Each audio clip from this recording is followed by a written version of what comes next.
ఓం నమో భగవతే శ్రీ మేధాదక్షిణామూర్తయే. ఓం నమో భగవతే శ్రీ ఆదిశంకరాయ. ఓం నమో భగవతే శ్రీ రమణాయ. శ్రీ గురుభ్యో నమ. నీకు తెలిసినా తెలియకపోయినా నీవు జ్ఞానానివి, నీవు ఆత్మవి. ఆ స్థితిని అందుకోవటమంటూ ఏమీ ఉండదు. చేరుకోవలసిన గమ్యమంటూ ఏమీ లేదు. సాధించవలసింది ఏమీ లేదు. నువ్వే ఆత్మవి. నువ్వెప్పుడు ఉంటూనే ఉన్నావు.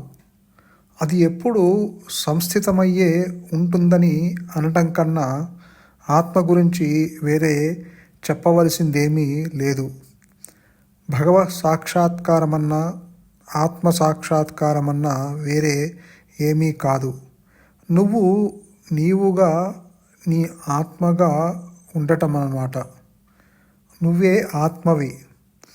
కానీ ఆ ఆత్మని ఎట్లా అందుకోవాలని నీవు అడుగుతూ ఉంటావు. రమణాశ్రమంలో ఉంటూ రమణాశ్రమాన్ని చేరుకోవటానికి మార్గాలేమిటి, వాటిలో అన్నిటికన్నా మంచిదేమిటి అని అడిగినట్టే ఇదేను. నువ్వు చేయవలసిందల్లా ఈ శరీరమే నేను అనే భావాన్ని, అంటే ఆత్మ కాని ఇతర బాహ్య విషయాల గురించి ఆలోచనలని విడనాడటమే అంటారు భగవాన్ రమణులు. నిజానికి ఈ నేను అనే ఈ అహంకారము వస్తూ పోతూ ఉంటుంది. అది తాత్కాలికం. అసలైన ఆత్మ శాశ్వతం. నిజానికి నువ్వు ఆత్మవే. కానీ ఈ అహంకారాన్ని నేనని తప్పుగా అర్థం చేసుకొని దానితో తాదాప్యం చెందుతున్నావు. అహంకారం అంటూ ఏమీ లేదు. ఆది నుంచి అహంకారము తృణీకరించబడ్డది అని శంకరులు అంటారు. భగవాన్ కూడా ఈ అహంకారం అసలు ఉద్భవించనే లేదు అని కూడా చెప్తారు. అహంకారం కనుక ఉంటే రెండు నేనులు ఉన్నాయని ఒప్పుకోవాల్సి వస్తుంది. అంటే అహంకారపు నేను, నిజమైన నేను అని. నీవు విచారిస్తే అసలు ఎక్కడా లేని అవిద్య గురించి నీవు విచారిస్తే అది లేనట్టే తెలుస్తుంది. అది మాయమైపోయిందని నీవే అంటావు. అవిద్య అనేది అహంకారానికి సంబంధించినది. ఆ అహంకారం గురించి తలుచుకుంటూ ఎందుకు బాధపడతావు అంటారు భగవాన్. ఇంతకు అవిద్య అంటే ఏమిటి? అవిద్య అంటే లేనిదనమాట. అయినా ప్రాపంచిక జీవితం కోసం అవిద్య అంటూ ఒకటి ఉందని ప్రతిపాదించవలసి వస్తుంది. అవిద్య కేవలం మన అజ్ఞానమే తప్ప ఇంకేమీ కాదు. అంటే ఆత్మని గురించి మరుపు, అజ్ఞానం అన్నమాట. సూర్యుడు ఉన్నప్పుడు చీకటి ఉండగలదా? అట్లాగే స్వయం ప్రకాశమైన ఆత్మ సమక్షంలో అవిద్య ఉండగలదా? నువ్వు ఆత్మవేనని తెలుసుకుంటే ఇక అంధకారం కానీ, అవిద్య కానీ, శోకం కానీ ఉండనే ఉండవు. ఈ దుఃఖాన్ని, బాధని అనుభవించేది మనస్సే. అంధకారం రాను రాదు, పోను పోదు అంటారు భగవాన్ రమణులు. అందుకే భగవాన్ అంటారు, ఈ అహంకారము ఉద్భవించిందేమో గమనించు అంటారు. ఎందుకంటే ఉండేదల్లా ఆత్మ ఒక్కటే. ఈ ప్రపంచాన్ని, మిగిలిన వాటిని నీవు గ్రహించటానికి మూల కారణం అహంకారం. దాని మూలమేదో కనుక్కోవటానికి ప్రయత్నిస్తే అది లేదని, నువ్వు చూసే ఈ సృష్టి కూడా లేదని తెలుస్తుంది. ఉన్నది ఒకటే నేను. నీవు గాఢ నిద్రలో నీవు ఉన్నావు కదా. నీవు నీ దేహాన్ని పక్కన పడేసి, ఈ ప్రపంచాన్ని పక్కన పడేసి నీవు నిద్రిస్తున్నావు కదా. నీవు మేల్కొన్న తర్వాత నాకు హాయిగా నిద్ర పట్టింది, నాకేమీ తెలియదు అని అంటున్నావు కదా. అక్కడ ఏం జరిగిందో అని కూడా అంటావు. అది కూడా నీవు నిద్రలో చెప్పటం లేదు. నీవు బయటకు వచ్చి చెప్తున్నావు హాయిగా నిద్ర పట్టింది అని. అక్కడ నీకు ఎటువంటి దుఃఖము లేదు అని బయటకు వచ్చి చెప్తున్నావు. దీని అర్థము నిద్రలో ఉన్నది నీ సహజత్వము అని చెప్తున్నారు. ఇప్పుడు నువ్వు దేహాత్మ బుద్ధితో ఈ దేహాన్ని జగత్తుని చూస్తున్నావు. మరి నీకు దేహస్ఫురణ ఎలా కలిగింది? నిద్రలో నీకు దేహస్ఫురణ లేదు కదా. కాబట్టి పుట్టిన దానికి ఏదో ఒక విషయంగా ఉండాలి. అదే అహంభావన, ఈ అహంకారము. ఈ దేహాన్ని ఆశ్రయిస్తే తప్ప దానికి మనుగడ లేదు. నేనంటే ఈ దేహమని, దేహము లేక ఈ జగత్తును చూచిన వారు ఉన్నారా? ఈ స్థూల దేహంతో స్థూల జగత్తుని చూస్తావు, అలాగే నీవు ఇతరులని చూస్తావు. అలాగే భేదభావము నీకు స్ఫురిస్తుంది. జనన మరణాలు అన్నీ నీకు అవగతమవుతున్నాయి కదా. ఇదంతా దేహాత్మబుద్ధి జనించిన తరువాతే కదా. నిద్రావస్థలో నీకు జననం గురించిన ఆలోచన కానీ, మరణం గురించిన ఆలోచన కానీ, ప్రపంచాన్ని గురించిన ఆలోచన కానీ అటువంటిదేదీ లేదు కదా. కనుక ఇక్కడ నీవు చేయవలసింది ఈ అహంకారము యొక్క మూలముని పట్టుకోవాలి, విచారణ చెయ్యాలి. నేనెవరు అన్న విచారణ చేయమంటున్నారు.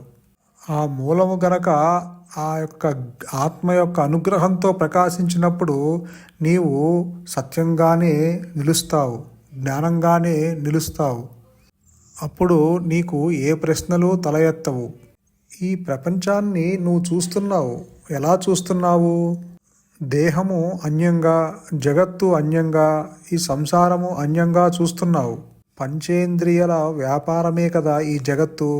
కాబట్టి నీకు విడిగా ప్రపంచం ఉంది అని అనుకుంటున్నావు. ప్రపంచం అనేది బయటెక్కడా లేదు, నీ లోపలే ఉంది. పరిమితమైన జ్ఞానంతో, ఆ ఇంద్రియాలతో, ఆ ఇంద్రియ జ్ఞానంగా అది బయట ఉన్నట్టు నీకు కనిపిస్తుంది. ఈ ప్రపంచాన్ని, ఈ యొక్క సంసారాన్ని, ఇవన్నీ నీవు బాధ్యతని ఇవన్నీ గుర్తించేది ఆ పరిమితమైన జ్ఞానంతోనే కదా, ఆ అహంకారంతోనే కదా నీవు గుర్తిస్తున్నావు. దేహము ఉన్నట్టు అది ఎప్పుడూ నీకు చెప్పలేదు. అలాగే ప్రపంచం ఉన్నట్టు అది నీకు చెప్పలేదు. నీవు వాటి గురించి తెలుసుకుంటున్నావు. నీవు ఈ పరిమితమైన జ్ఞానంతో ఆ విషయాలను నీవు గ్రహిస్తున్నావు. వాటంతటా అవి ఎప్పుడూ చెప్పలేదు నీకు. అంటే ఈ ప్రపంచంలో ఏ వస్తువు తను ఉన్నట్టు నీకు చెప్పలేదు కదా. నీవు గ్రహిస్తున్నావు నీకు అన్యంగా ఒక వస్తువు ఉన్నది అని. ఇవన్నీ నీ భావనలు, నీ ఆలోచనలకు మాత్రమే ఇవి పరిమితం.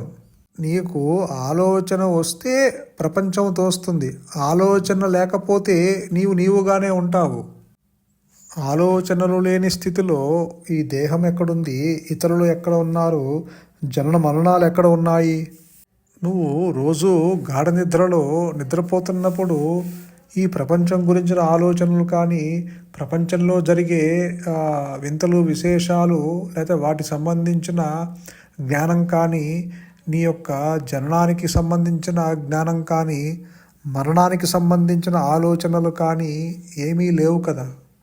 కనీసము నీ దేహము ఉన్నట్టు కూడా నీకు తెలియదు. చివరికి నువ్వు పూజించే భగవంతుని సైతం పక్కన పెట్టేసి హాయిగా నిద్రపోతున్నావు. అక్కడ భగవంతుని గురించిన ఆలోచన కూడా లేదు నీకు. అంటే సత్యము అది గనక, జగత్తు గనక సత్యమైతే అది అన్ని అవస్థల్లోనూ ఉండాలి. జాగ్రత్త అవస్థలో ఉండి నిద్రావస్థలో మాయమైపోయి అలా ఇంకొక అవస్థలో మళ్ళీ వేరుగా ఉండటం అది కాదు. అంటే మార్పు చెందేది సత్యము కాదు, మార్పు చెందనిది సత్యము. అందుకనే భగవాన్ రమణులు అసలు ప్రపంచమే లేదు అంటున్నారు.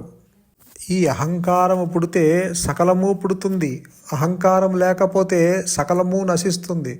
ఇప్పుడు ఈ ప్రపంచాన్ని గుర్తించేది ఎవరు? ఈ అహంకారమే కదా. అసలు అహంకారమే పుట్టినప్పుడు ఇక ప్రపంచము గురించిన గొడవ ఎందుకు వస్తుంది? ప్రపంచము లేనట్టే కదా. అహంకారము ఉంటే ప్రపంచం ఉంటుంది. అసలు ఆది నుంచి అహంకారము తృణీకరించబడ్డది అన్నారు కదా. అహంకారము పుట్టనే లేదు. మరి పుట్టలేనప్పుడు, అహంకారమే లేనప్పుడు ఇక ప్రపంచం ఎక్కడ, జీవుడెక్కడ, జగత్తెక్కడ, ఈశ్వరుడెక్కడ? మరి ఆ అహంకారము, ఆ వ్యక్తిత్వము ఉన్నప్పుడేమో ఉందేమో చూడు అన్నప్పుడు, అది ఉద్భవించిందేమో గమనించు అన్నప్పుడు అది అక్కడ లేదు కదా. అది లేకపోతే ఇక ఈశ్వరుడు ఎక్కడ ఉన్నాడు, జగత్ ఎక్కడ ఉంది, ఇతరులు ఎక్కడ ఉన్నారు? ఉన్నది ఆత్మ మాత్రమే, ఉన్నది జ్ఞానం మాత్రమే, ఉన్నది స్వయం ప్రకాశమైన ఆత్మ మాత్రమే. ఎరుక లేక ఉనికితో కూడి ఉన్న జ్ఞానము మాత్రమే ఉన్నది అని ఘంటాపదంగా చెప్తున్నారు కదా భగవాన్ అయినా, శంకరులైన, మన గురువు గారైనా. మరి అందరి అనుభవంలో ఉన్నది జ్ఞానం మాత్రమే అని చెప్తున్నారు. లేనిది సృష్టి, ఉన్నది జ్ఞానము అని చెప్తున్నారు కదా. ఆత్మ ఎప్పుడూ అహం అహం అంటూనే ఉన్నది. నేనున్నాను నేను ఉన్నాను అని అంటుంది. అది స్వయం ప్రకాశము, అది ఇక్కడే ఉంది. ఆత్మకి భిన్నంగా ఏమీ లేదు కదా, ఉన్నదే జ్ఞానము. ఆత్మకి భిన్నంగా ఏమన్నా ఉన్నాయా? ఏమీ లేదు కదా. ఒకవేళ ఉంటే అవి కనుక్కో. నువ్వు వాటిని చూస్తున్నాను అనుకుంటున్నావు కదా, అది ఎక్కడి నుంచి లేస్తుందో కనుక్కో. ఆలోచనలు ఇక ఉదయించవు, మిగిలేదల్లా ఆత్మే అంటారు భగవాన్. కాబట్టి ఆత్మజ్ఞానం అంటే ఆత్మగా ఉండటమే, ఆత్మగా ఉనికే. అంటే నీ ఉనికే. ఎవరు తన ఉనికిని కాదనలేరు కదా. కళ్ళని స్వయంగా చూసుకోలేకపోయినా తనకి కళ్ళు లేవని ఎవరు అనలేరు కదా. అద్దం ముందు నిలబడి నీ కళ్ళని వేరుగా చూస్తావు, అట్లాగే ఆత్మ కూడా వేరే దానిగా భావించాలని అనుకుంటావు. ఉన్న చిక్కంతా ఇదే. ఎప్పుడు ఈ వేరే విధంగా భావించుకోవటానికి అలవాటు పడిపోవటం వల్లే నీ గురించిన జ్ఞానాన్ని పోగొట్టుకున్నావు. ఆత్మని అట్లా భేదభావంతో ఊహించలేము. ఆత్మని తెలుసుకోవాల్సిందెవరు? జడ పదార్థమైన శరీరం తెలుసుకోగలదా? ఎప్పుడు నీ గురించి చెప్పుకుంటావు, ఆలోచిస్తావు. కానీ ప్రశ్నించినప్పుడు ఆ నేను ఎవరో తెలియదంటావు. నువ్వే ఆత్మవి అయినా ఆత్మని తెలుసుకోవటం ఎట్లా అని అడుగుతావు. ఈ అడిగేదెవరు? ఈ అహంకారమే కదా. కాబట్టి అది ఉద్భవించిందేమో గమనించు. ఇంకో కోణం నుంచి చూస్తే అసత్యమంటూ ఏమీ లేదు. ఉండేదల్లా ఆత్మ ఒక్కటే. ఉన్నది జ్ఞానం మాత్రమే. ఉన్నది స్వయం ప్రకాశమైన ఆత్మ మాత్రమే. సంతోషం. మౌనమే శరణ్యం. మౌనమే నీ సహజత్వం. ధన్యోస్మి.